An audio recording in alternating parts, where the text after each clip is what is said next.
তো ভালোই লাগতো না। নাঙ্গের হাতের বেগুন পোড়া মজা লেগেছে। কি কয়? নাঙ্গের হাতের বেগুন পোড়া মজা লেগেছে।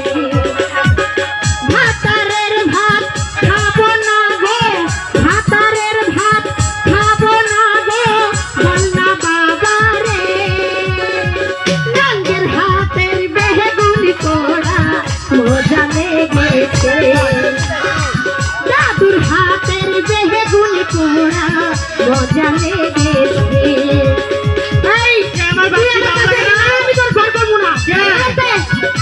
আমি এই বুড়ার ঘর করবো। এই বুড়া আমার সাথে কি বুড়া লাগলো? আমার গাড়ি ভালো করে তার ঘর করবো। এইসব বউ নিয়ে